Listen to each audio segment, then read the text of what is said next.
Let's talk social media content creation strategy. You're a voice actor. You're an entrepreneur. You're a VOPRENEUR. Welcome to the Everyday VOPRENEUR podcast, your guide through the business of voiceover. You have a great website, right? Well, make sure you host it at some place that doesn't suck.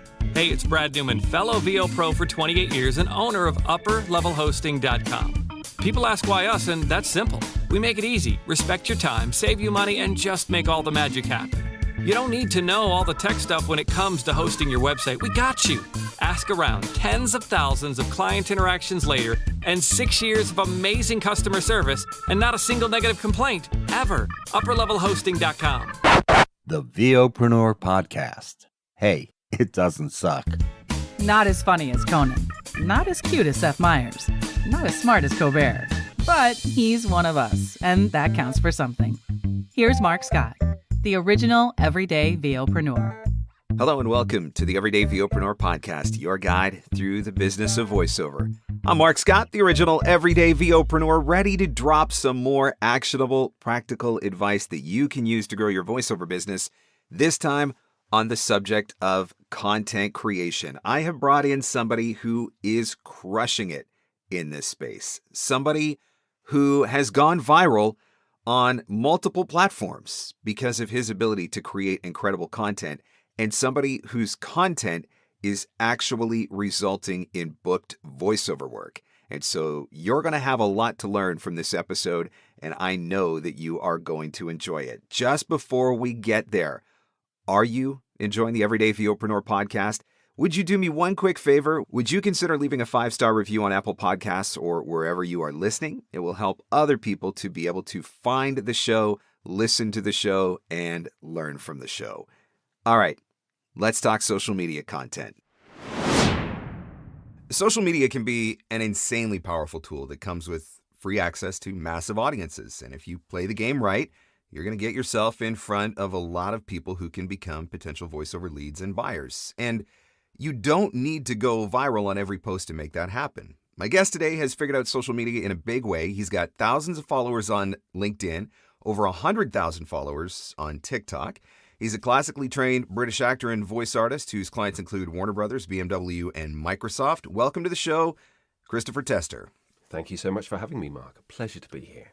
I should confirm, are we still 100,000 followers on TikTok, or have you taken that to even higher numbers since? It's 120. Oh, 120. See, I don't want to knock you of any. So that's amazing, though, right? That's a good sized number to build on a social media platform to have access to that sort of audience on a regular day. But before we get into some of the social media stuff, what I really want to know is, because I understand that you've recently uncovered a secret to success, and I was hoping that you would share it with us, how you built a business that allows you to make $500,000 just doing nice little quick short bursts of work, because that sounds really good to me. So what's the story there? It's this whole revelation about the less you do, the more you get. And I really wish that I'd taken that module in the playbook before I, right at the end, kind of like a spoiler. Actually, kids, it's really, really easy. So this is relating to an article in the British press that was published this week, at the start of this week, on the Daily Express, with that headline as well, which was hilarious. Which was very much leaning into voiceover as a kind of a side hustle. And that's what they kind of have decided to go with the story in. I think they kind of found me on the internet and just randomly asked me about how it was all going and how I managed to work with all of these kind of clients. And so as a typical actor, I had no hesitancy in telling them my life story. That didn't take much persuasion. But then they've kind of taken it on that angle of all I needed to do was set up a few online profiles and the money just kind of cascaded in. Which I think, as we obviously know, maybe the British sarcasm might not be kind of landing with certain members of your audience, in which case I apologize because I'm full of it. Are you trying to imply that the media may have stretched the context within which the statements you gave were intended? I think possibly the narrative of I worked for far too long doing lots of very, very boring, unsexy stuff, like sending lots of cold emails. actually resulted in where my business is today. Obviously, it's just you sign up to the right platforms, and the money just comes your way very easily. Flows, yeah. And you just need a USB mic, and I don't know, some blue tack, and you're fine. You're great. You're golden. So it was kind of obviously it appealed to my vanity. It's obviously something that I can selectively share and then lambast on social media as a result, because I did turn that into a LinkedIn post. Of course I did. Yep. But from an angle of like, this is very much a narrative that's painted out there, and that all you need to do is get one thing right or do this one thing and solution, and then everything will fall into line, as opposed to you just need to work. You need to work smart, but you need to work really hard for a very long period of time. It's the whole cliche about an overnight success. Not that I ever dare to call myself a success even, but of an overnight success taking, in my case, full time since 2017, so 6 years. I had to laugh when I saw the article pop up in my LinkedIn feed, because knowing you and knowing how hard you actually work, the idea that, you made a $500,000 just, short little bits of work here and there, I was like, oh, something doesn't jive here. And then, of course, the idea of you running a side hustle, I'm like, okay, wait a minute. For somebody who runs a side hustle, I don't think you fully understand this whole side hustle thing. I think you're working way too hard for a side hustle, Chris. My core business as a cat groomer is something that I don't really post about quite so much, which is obviously my main hustle. And I mean, what that brings in is essentially, lots of cat fur on my keyboard right now, and that's about it. So yeah, it's good to have, because the cats make for good social media content as well, right? Well, it's true. It's one of my content pillars, and I'm doing inverted commas kind of fingers as well. A content pillar is like, my cat, essentially, who's asleep at the moment right now, so she's very on brand in that respect, yes. So let's talk about the content game, because you are doing some amazing things on LinkedIn and some amazing things on TikTok. Are those two platforms your priority platforms, or are you using other platforms as well?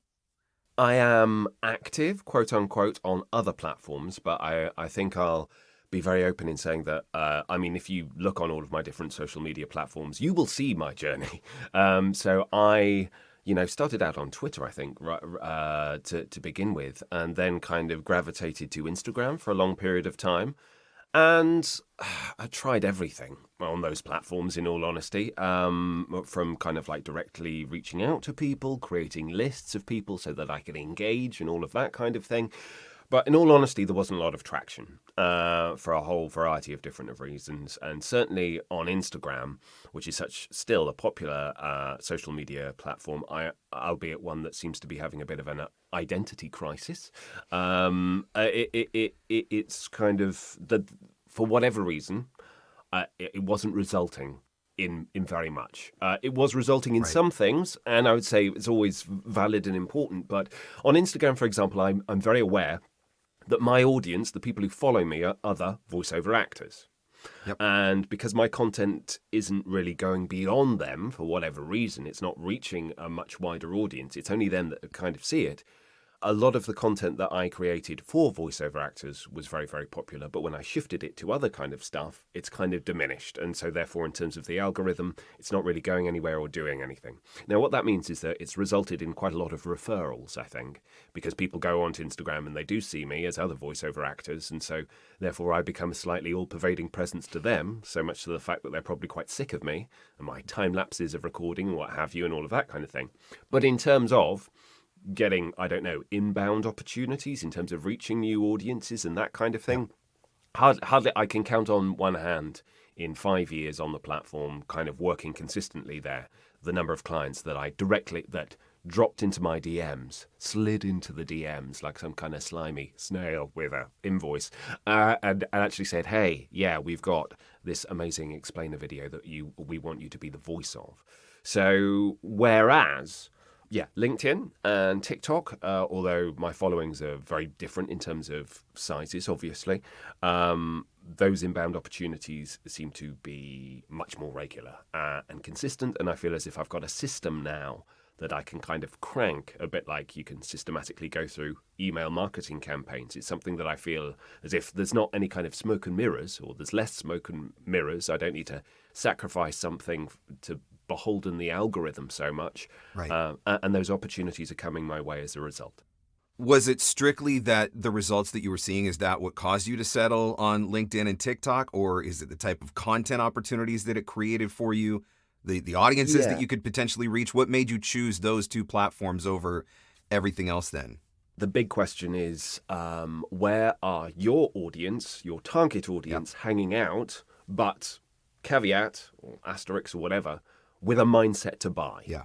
And I think this is the big thing. And whereas on Instagram, I think there are lots of people who mindlessly scroll Instagram, and I'm sure a lot of my clients have Instagram accounts, but they're normally kind of like personal accounts, and they've never seen any of my kind of content. Whereas if people are on LinkedIn, those people who are actively on LinkedIn, it's very much a business social media platform. Mm-hmm. Obviously, for those people who've done a lot of email marketing, for example, it's the first port of call in terms of your lead generation, along with Google, is kind of cross-referencing where people's positions are and who's the right person that you can talk to, that kind of thing. But people are on the platform to do business and to make business relationships. Yes, they're social relationships as well, but there's that grey area there. So that was the reason why I kind of wanted to kind of double down there. And essentially, and this is the difference between somewhere like LinkedIn and somewhere like Instagram, is that I was on there for a period of time, and within a short period of time, I started seeing results. Mm-hmm. And by starting to see results, that obviously emboldens you to continue doing and continue to experiment and improve. With TikTok, I mean, that's kind of like the Wild West because it's so completely different, and we all know that it's incredibly viral. Yep. And that's both the blessing and the curse of the platform. But how I see it is that potential for virality means that you as a creator or as a performer, as a business, can potentially amass an audience very, very quickly, as I have done, and that gives you leverage. So it gives you leverage for when I'm talking to a social media company and they realize that I've got a substantial following on TikTok. I'm not going to lie, they pay more attention as a result. And also the tools that the platform gives you, which is that in terms of being able to put together short form video very, very quickly and effectively, TikTok allows you to do that very, very quickly. And so what I do is quite often I'll take a bit of content from TikTok and I'll bring it over to LinkedIn. I'll use that as a kind of like a testing bed, and then I'll bring it over, and then it seems to have a kind of it's another one of those dreaded content pillars, because I can say I'm not just active here, I'm not just doing voiceover work, I'm also got this whole thing going on TikTok. Let me show it to you. Yeah. And that again seems to have some kind of positive effect on my reputation. I like the distinction that you made, though. And I mean, obviously, one thing we want to do is determine where our buyers are, but it's also that next step of determining where our buyers are who are more likely to do buying. And so it's a great distinction that, Instagram tends to be a little bit more of a passive platform than, say, something like a LinkedIn. Now, you talked about building your audience on TikTok in a relatively short amount of time. And I want to address that because I don't want people to get confused. Like, if I just go on TikTok and post a couple of videos, I'll have a viral audience and I'll be good to go. So talk to us a little bit about how long it took you to build that audience and how consistently were you posting in order to make that happen? Well, it's obviously, Mark, it's just short bursts. Yeah, just short bursts. Yeah, 500,000. And there you are. And it's fine. So with TikTok, I started posting consistently about a year ago. Okay. And I would post maybe 3 times a week. And in all honesty, I was trying a whole variety of different kind of things. So do I post voiceover work? Do I post voiceover related content? Do I post edutainment? Whatever the hell that means. And what I found was in those initial first kind of 6 months, I was attracting an audience of voiceover actors, which is nice, but they're not my clients. Not necessarily the people that are going to hire you consistently. Yeah, exactly. And so I was like, okay, I need to shift here because this isn't useful to me. It's the whole same reason why, like, for a year I did YouTube, and some of my YouTube videos are really useful for my clients, because I do kind of like how to quote for a voiceover artist or how to direct a voiceover artist. So educational stuff there, but I can't be posting consistently on that because it's the same thing essentially. Otherwise you're overcomplicating things.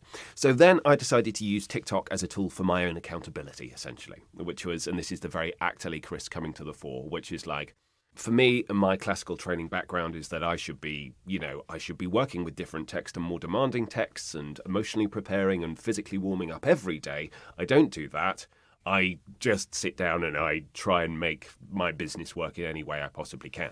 So I thought, okay, to make myself a better actor and to hold myself accountable for that, I would take speeches from theatre, from film, poems I liked, bits of narrative that I liked and all of that kind of stuff. And I would film myself doing that. And it was a way of essentially kind of going, this is me using my voice in a performance way, hopefully engendering my capacity as a storyteller and with emotion and all of the things that we're supposed to be hired for as a voice actor.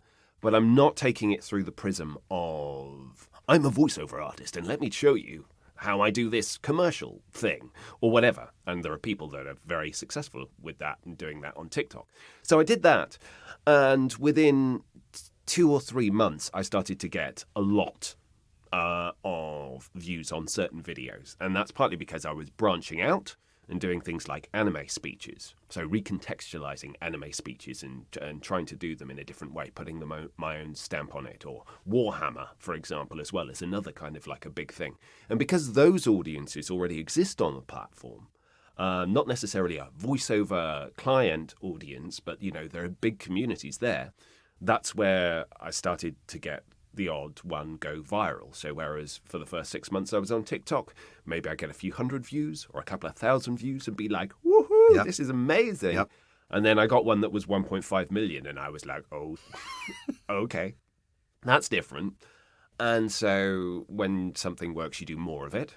But I was also kind of consciously like, I don't want to be just like, he's the guy who does the anime speeches, but in a kind of slightly earnest, British classical acting kind of way. I need to add some strings to that kind of like bow. So I kind of like diversified between different kind of like genres.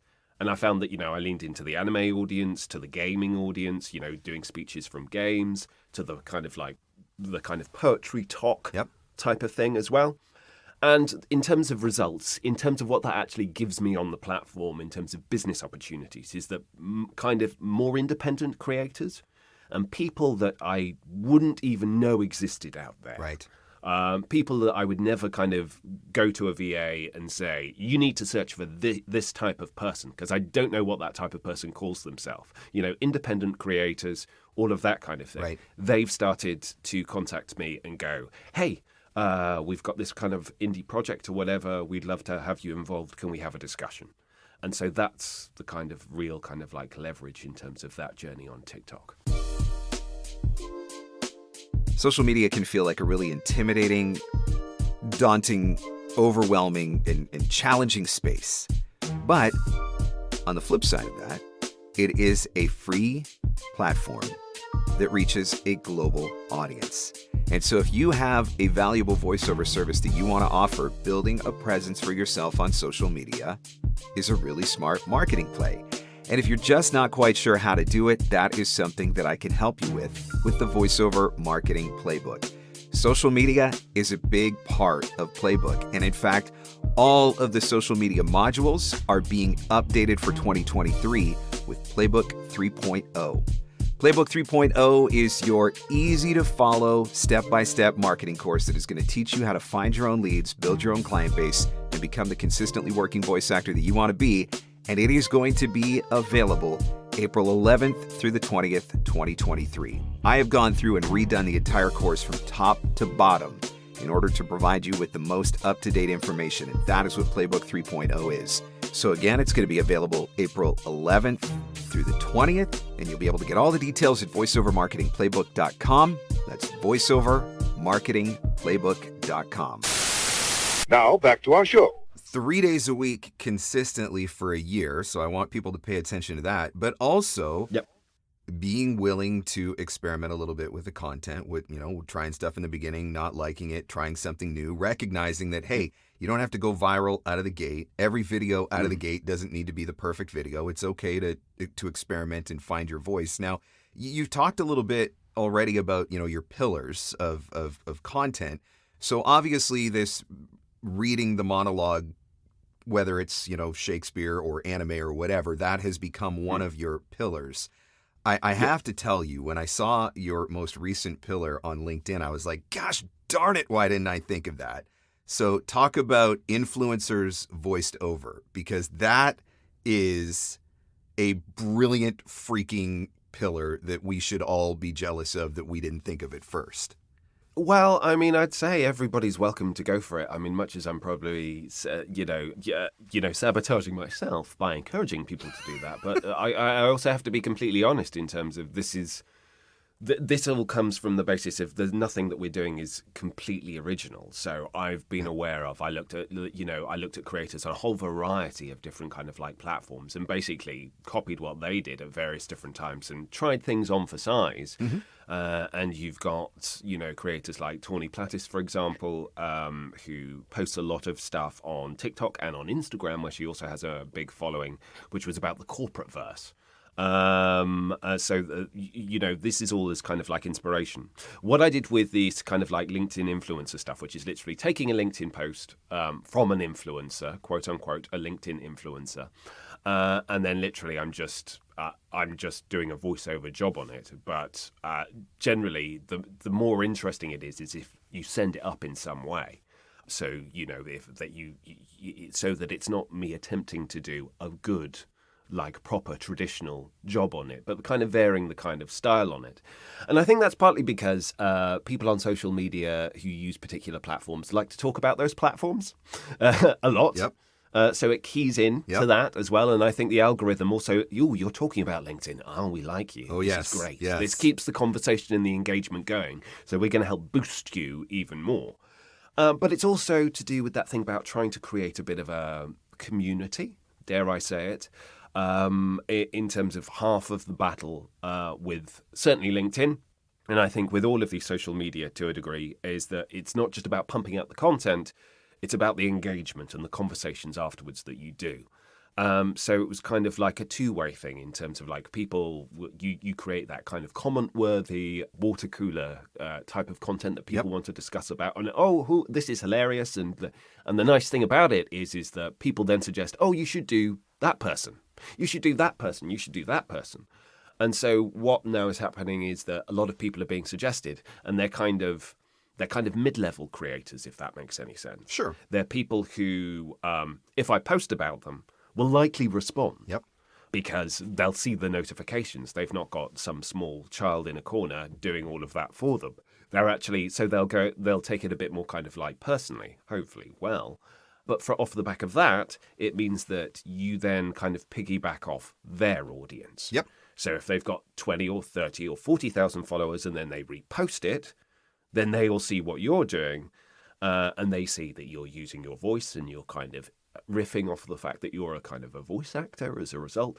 And so it's a different way of being able to, you're demonstrating your skills still, but you're dealing with subject matter that they're familiar with, the whole kind of LinkedIn universe that they're familiar with and that they're very much embedded and invested in as well. I think this opportunity of finding collaboration, that just makes so much sense, right? Rather than trying to build it all from the ground up yourself, who are people that you can collaborate with that can help you do that? So when you're doing this, I'm curious, are you reaching out to these people ahead of time and saying, hey, here's what I want to do with your post? Or are you just doing it and tagging them and it's like, surprise, look what I did with your post? Yeah, the first one was to a huge influencer who I know would never pay attention to it. So that was the safe one.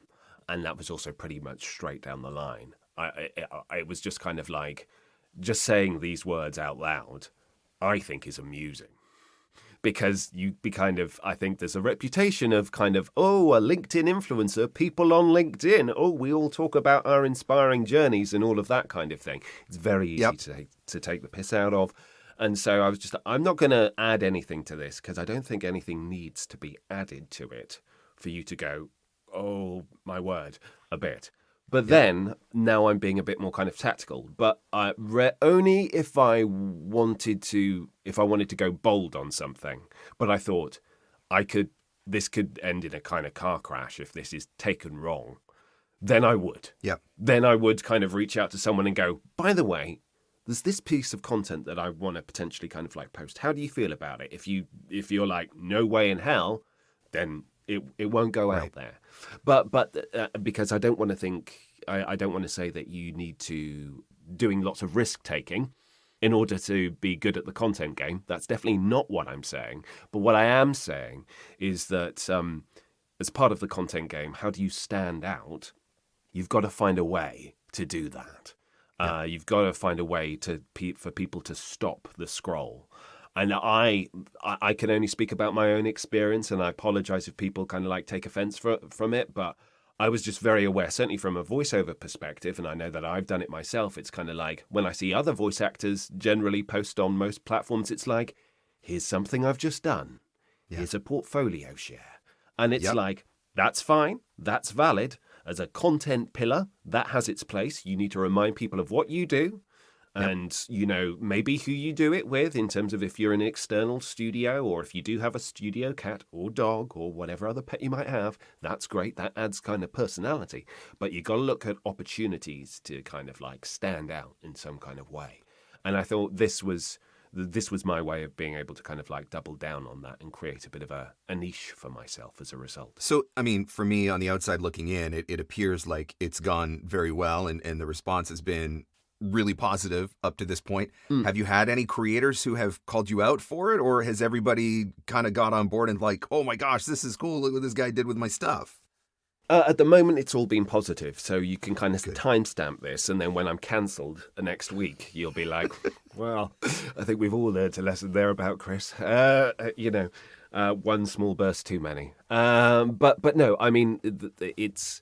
So far, it's all been really, really positive and taken in the right way. Okay. And I think it's as long as you are aware, you have to be aware and canny. Like, there's always going to be people who take offense on the internet about certain things. So you need to be very kind of like keyed in and feel about where your comfort level is. But even if it is just kind of like, before I was doing this whole LinkedIn influencer thing, I was still bringing over the more storytelling content over. And there are other voiceover artists out there who are, doing crazy kind of funny skits and sketches and that kind of thing, or riffs on certain things. It certainly doesn't need to be targeted at one particular kind of like person. Yep. But it's just something that isn't the usual that I think, but still showcases what it is that you bring, which is, your capacity as the storyteller. That I think that's where the value can potentially lie. Yeah. So let's talk a little bit about your posting schedule. I know you said before that you built your TikTok doing 3 times a week consistently.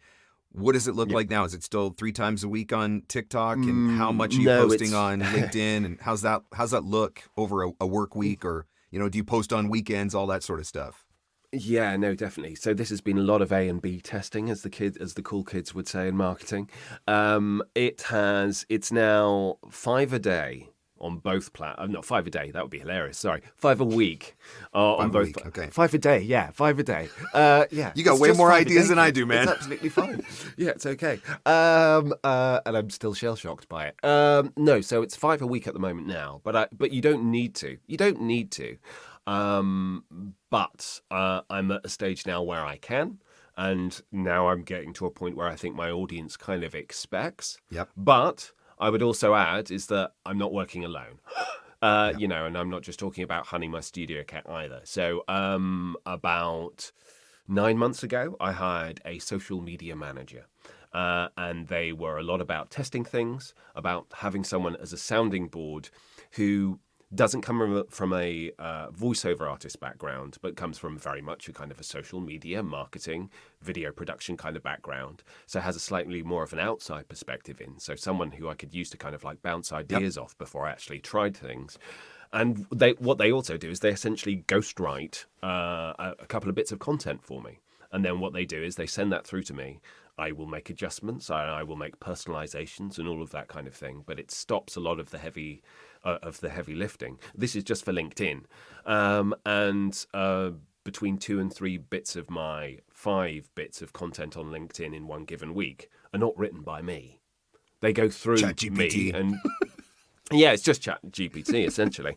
No, thankfully it's not. But in terms of creating that variety, rather than I'm just doing one thing every single time, and in terms of being able to pose the right questions, things that someone who's working inside my business, might seem completely unaware of in terms of the most basic kind of questions that people might have about our jobs, because the vast majority of people don't really know what it is that we do, or only assume that we're doing commercial projects. And that's all that we're doing. So in terms of making it more accessible educational content, that's what they bring to the mix. And then I kind of filter it through, and kind of the stuff that I create augments it. On TikTok, I'm creating all of those because it's a video of me at the end of the day. So I have to be coming up with that kind of stuff. But even then, what I've done is I ask the audience to come up with suggestions and ideas. Sure. So rather than me being reliant on finding the speeches or finding the materials and transcribing it and then all of that kind of stuff, I'm getting people to suggest it via a specific kind of email, so that I can just kind of literally go through, find what I want to work on, and then just do it and say thanks to this person or this person or this person, and it becomes more reciprocal, so it becomes more engaged. So more people comment and there are more views. It's definitely nice when you have the platform that you can do that. I mean, look, podcast episodes, YouTube videos, half the content that I'm creating from social media is coming from questions that voice actors are asking me on a regular basis, and I'm able to leverage that network to help me come up with ideas. And so it's nice when you've got an audience that you've got that will give you that kind of feedback and help kind of guide you in what they want to see or what might be a good idea. Now, when you say you're posting 5 days a week, I want to clarify this. Are you doing 5 unique posts to TikTok, 5 unique posts to LinkedIn, or is there some crossover, I created a video for TikTok, but I shared it. That was my 1 day of content on LinkedIn. Are we talking 10 pieces a week, or? No. I'd say probably more between myself and my social media manager. Probably more about 8. Okay. So I would say maybe I bring over 1 or 2 pieces of TikTok content per week over to LinkedIn as well. I don't think it really works trying to bring LinkedIn stuff, which is mainly text-based and picture-based, over to TikTok. That just ain't going to work on that platform in that kind of way. I don't think that audience is there. So that's what I generally do. And then obviously I will repurpose and repackage to a degree. So I'll always have some kind of text or some point about business or being an entrepreneur or whatever that I can relate back to the video that I'm sharing, so that it's not just here's another video of me doing my thing. Well, on a great, that kind of thing. So there's some kind of tenuous relationship that people can kind of bring back, but I'm not just saturating it with that one thing. It's always kind of a bit of a variety. And now obviously this whole kind of LinkedIn influencer voiced over thing, I'm not going to be pumping out one of those every day either, but 1 or 2 a week, again, as part of, a different thing that I can kind of lean into. That's fine. That doesn't seem so overwhelming to me as a result. But then I've got the consistent thing about there's a specific time when I post, and there's also a specific time where I engage on LinkedIn. So I spend probably about an hour a day just engaging on the platform. Let's talk about posting, because that brings up another interesting point. I'm assuming, because knowing you and knowing how you work, you've A/B tested this a little bit too. Have you found there's a better time of the day, or certain morning, afternoon, evening, or 10 o'clock, or? I know that in terms of, for me, what works for me, working GMT, London, UK, is that, I post around about 7:30 in the morning, because there are a lot of morning people who go onto LinkedIn before they get on to do their actual real work and kind of business. So that includes a lot of video producers and heads of production and social media managers and that kind of thing. And that's kind of informed my decision, and that seems to be where I get best engagement. Okay. However, I'm aware that there will be the odd times where I might do an afternoon post. Maybe one post a week will either go in an afternoon or at a weekend, because at a weekend there's a lot of people who are active on LinkedIn all of the time, even at weekends. So in actual fact, it can do really well there if it lands with the right, with the right tone. And there's also that thing about we've got a worldwide audience potentially. Yep. We've got worldwide client base. So for the people in the States, posting in the afternoon or in the evening, they get to see that first. Yep. And so therefore I will normally do maybe like one of those morning posts might swap to an evening post. And yeah, I'm continuing to kind of like trial it a little bit, but do it all lightly. So, what happens if you do a Monday evening post as opposed to a Friday evening post? Spoilers, if you do a Friday evening post, most people are busy either with their families or getting drunk or something else. Hopefully they're not on social media. They probably But the are, right but anyway. video while they're drinking on a Friday night could just be the exact thing that hits, right? Yeah, no, exactly. So, I know. I think, with the LinkedIn influencers thing, I deliberately decided that's a kind of a Saturday kind of thing. Because that's talking to people who are very active on LinkedIn. Yeah. Therefore, I thought an audience who are already on LinkedIn on a Saturday will probably people who are respond the committed. most to it. Yeah. Yeah, exactly. They already kind of are a bit self-aware that, I'm a user and I'm desperately trying to control my habit, but I'm still on this platform. So having, sharing a joke about the platform and the people on the platform probably had a little bit more mileage there. So, and that has kind of like triggered in terms of like following and in terms of what the average level of engagement on my post is. Since I started doing that, it's kind of doubled. Wow. And it has been kind of like, oh, okay. It used to be like between 15 and 20 likes per post, and now it's between 40 and 50. Wow. And it's not just about the numbers. I know it's not just about the numbers, but the more people that engage about it, the more people that the more end reach up you're going to seeing get, right? So, I mean, to a degree, it is about numbers, to a degree. So I want to talk a little bit about workflow, and I know you're working with the social media manager, and I do want to get into that, but I'm curious. Yeah, sure. As you're creating all of this content, is it like Monday's content day, and I'm batching out my content for the week? Are you creating on the fly? Is there a level of it that's prepared ahead and some of it that's created on the fly? It's a bit of that split. It's like in an ideal world, obviously, of course, it's all kind of like batch created and I'm just kind of pressing post. Yep. Or someone is doing that for me and it's all kind of like out of sight, out of mind.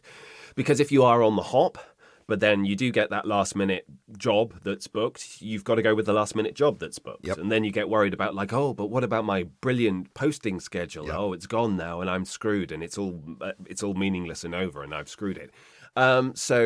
So a bit of both. I do try and batch content when possible, but that's why having a social media manager is great, because it's like, if like it goes crazy work-wise, I know as a minimum I've got 3 bits of content that they will create and post on my behalf. Yep. So that's a spine of something. On LinkedIn anyway, that's a spine of something, which means that I'll never go away, for better or worse. Ha ha ha ha. I'll never go away on that platform. So for example, I was on holiday 2 weeks ago for like 5 days. You wouldn't have been aware of it on LinkedIn at all, because first of all, I didn't draw attention to it because I couldn't be bothered to, but also because those posts were still prepared in advance. With the kind of more video orientated stuff, as I'm sure you're aware as well, when you trying to batch content, create that kind of stuff is useful when you can do it, from like doing my own YouTube content as well. I mean, if you can like do all of your recording in one go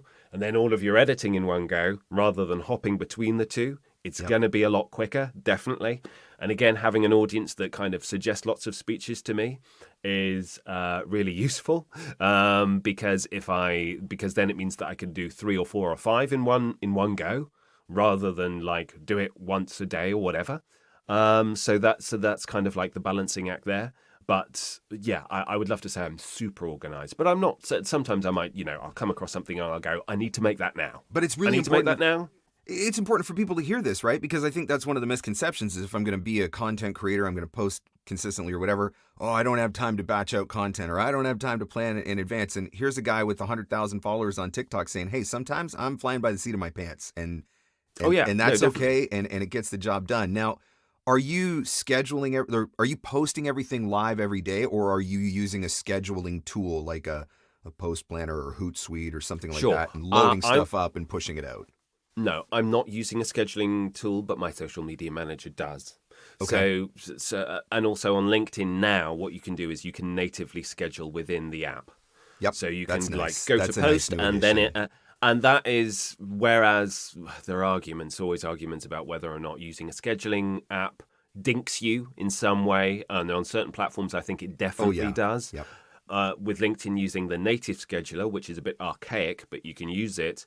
and then you're like that's kind of in the chamber ready to go. Yep. But it's also then like, if something happens in the world and it's not appropriate that you post your ha ha ha ha ha thing, I can pull it. Yep. At any time, I can go, no, that's Save it for that's another not day. what the world needs Yep. needs right now. Yep. So that's an important kind of element of that kind of like balancing thing. But yeah, I have my idea of what my times are. I tie that into, that's when I'll do my engagement as well. So my whole idea on LinkedIn is that if I post at 7:30, I'll be online from 7 till 8. And that's partly because the LinkedIn algorithm likes to show that you're active, likes to see that you're active before you post, Yep. as well as after you post. Yep.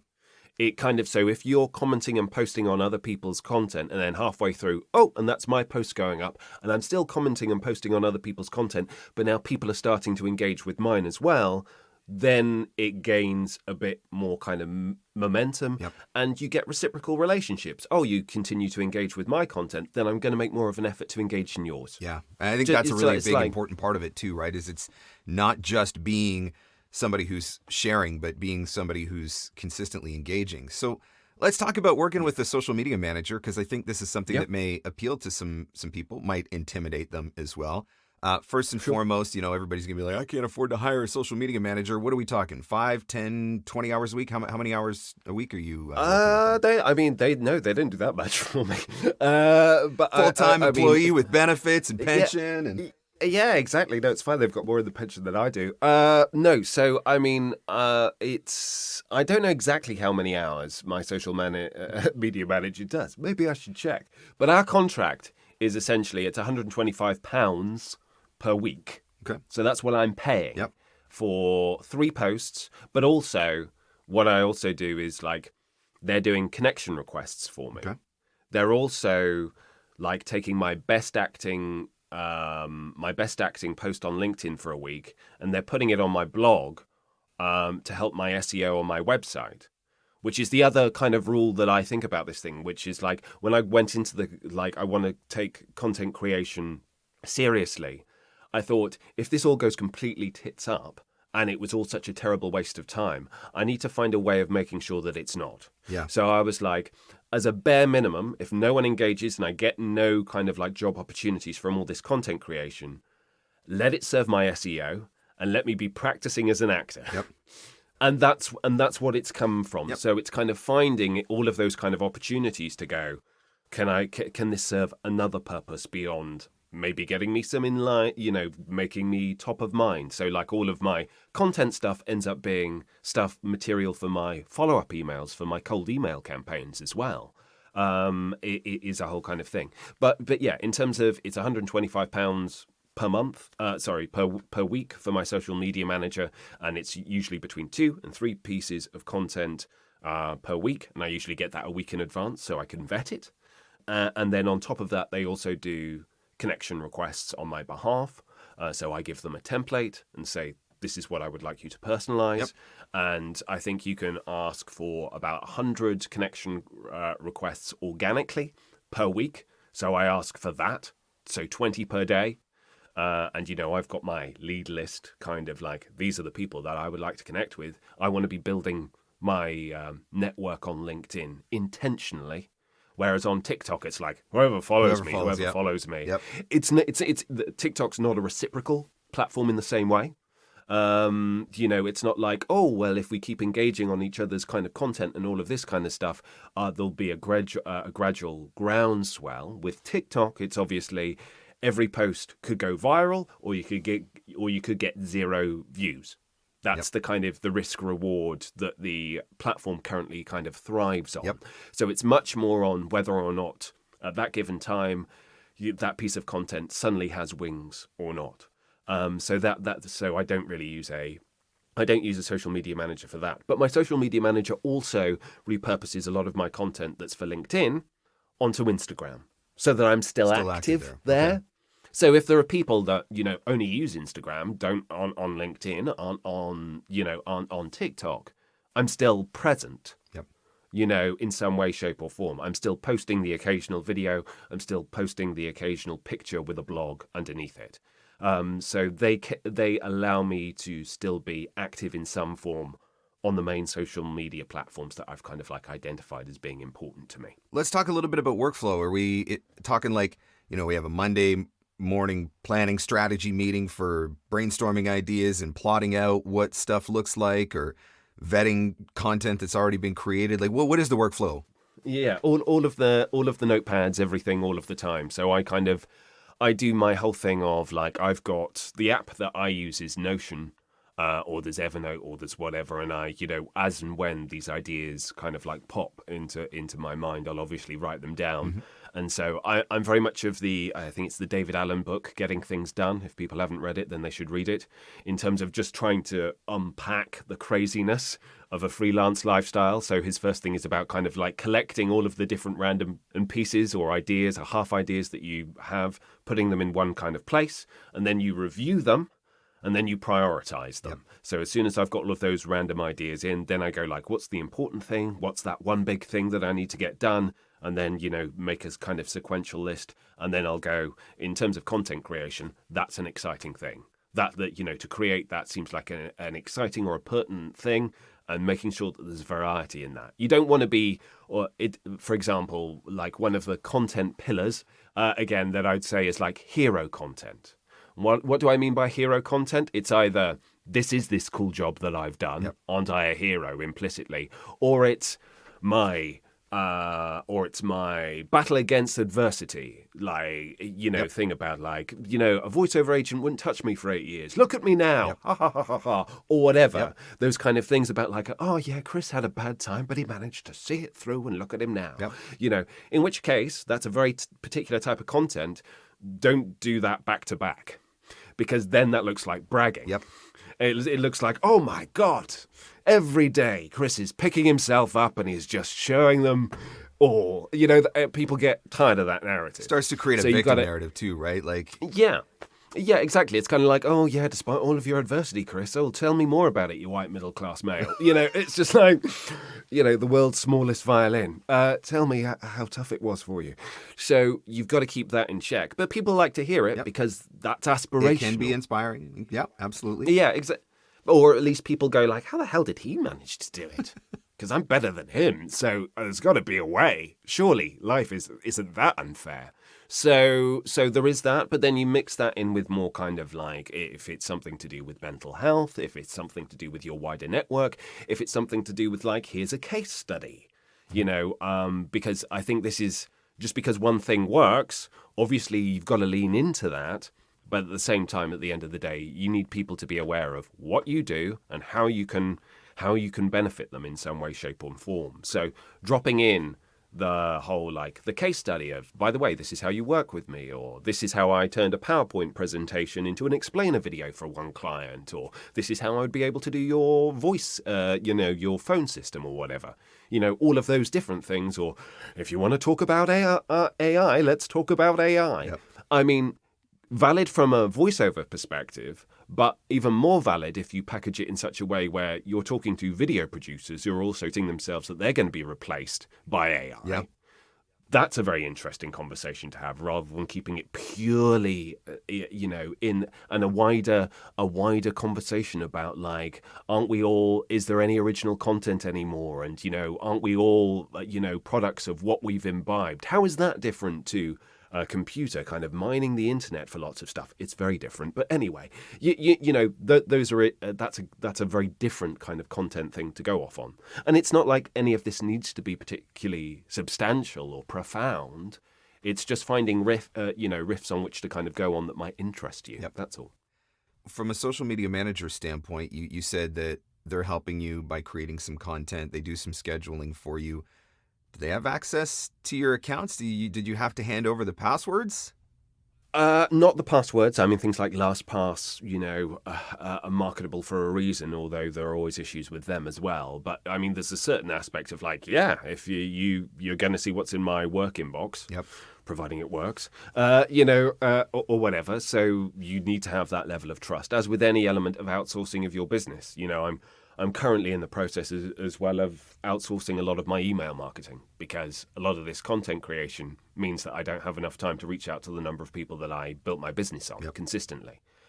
But I'm also in that point where it's kind of like, I was getting to a point with email marketing, having done it for 4 or 5 years, where I was kind of exhausted and fatigued, and also had the opportunity to go like, I've done the hard yards and I've got a bit of room now to be able to experiment. And so now I'm thinking, right, I don't want this to just go away and dissipate. I'll happily hire someone to do that aspect of it so that I can do the more kind of creative stuff. And hopefully that creative stuff can then feed in and make the email cold outreach stuff better as a result. But my social media manager will also come with me with a monthly report saying, this is the content that did well. This is the content that didn't go so well. This is where the engagement went up, what worked, what didn't, times of the week, that seemed to kind of like work so that we can make informed decisions.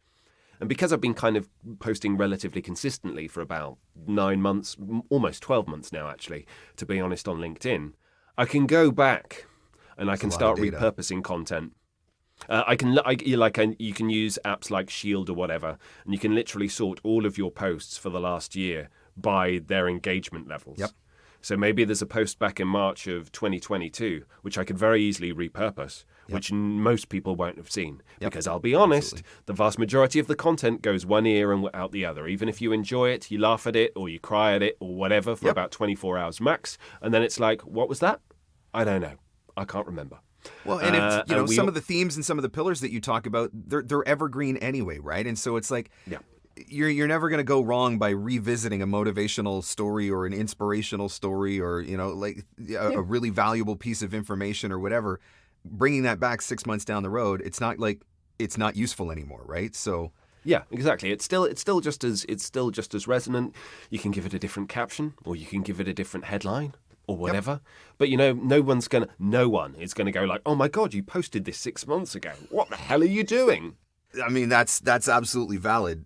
What I'm curious about, because I think this is a really good point to ask this question, because you talked about how you are going through the data, you're looking at what works, what doesn't. This one hit really well, this one didn't. This one got really good engagement, this one didn't.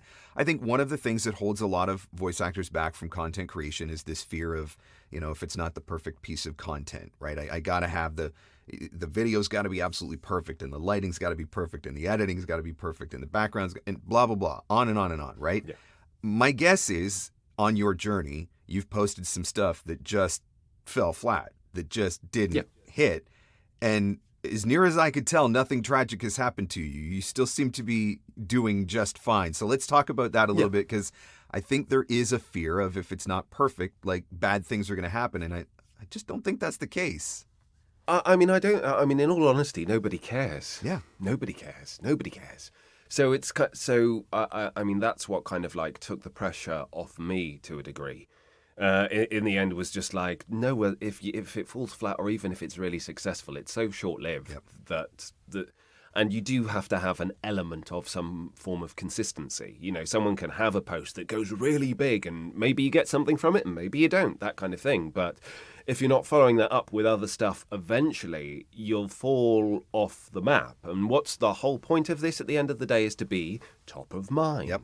That's it. That's literally it. Yep. It's just be top of mind. It's kind of like, some bits of content will be better than others, but as long as you're coming at it from, the right place with the right aims, generally speaking, then that's all that the job it entails. It doesn't matter so much how hilarious people find it or how moving people find it. Obviously, that helps to a degree, but I mean, it's just about getting started. And by getting started, just like with those analytics, that will tell you, first of all, whether or not you can do it consistently. Because if you can't, that's absolutely fine. Focus on other things that you can do and ignore everything else that I've subsequently said.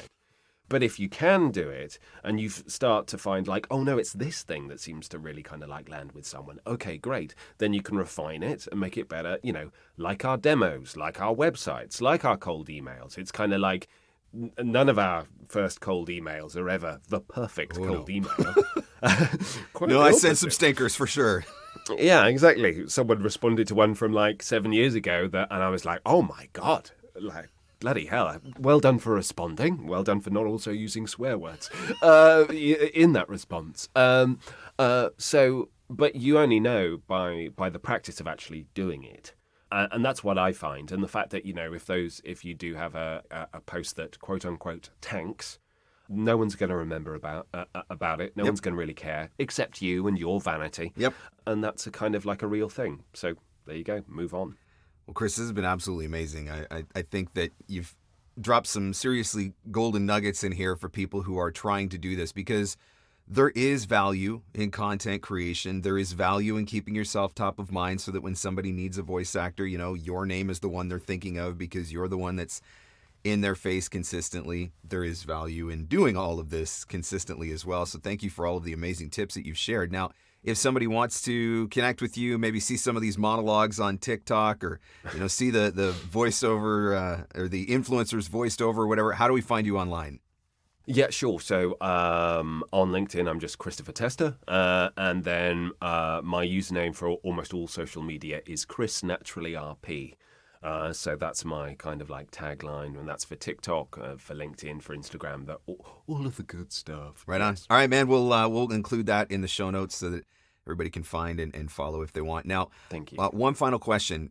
As you've been on this journey and trying to figure out social media, trying to figure out content, all of this sort of stuff, is there one resource, a podcast that you listen to, an influencer that you follow, a book that you read? Is there one thing that was like, check this out, it'll help you? Well, obviously the playbook, Mark, is going to be my Oh man, what I think you told me to pay say for a just pitch before there. we're recording. Yeah, no, obviously.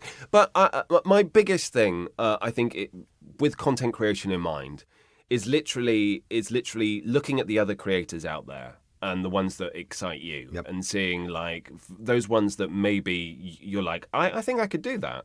Like literally copy them and do it for a bit and see how it feels. And then kind of like, and just by the fact of you doing it, you'll start to kind of like put your own riff on it, and you'll see if there's a real kind of like fit to it or not. So I think that would be the biggest thing, is that actually kind of like looking at those other creators, what other kind of voiceover artists are doing, but also what people who aren't voiceover artists are doing as well, that really excite you.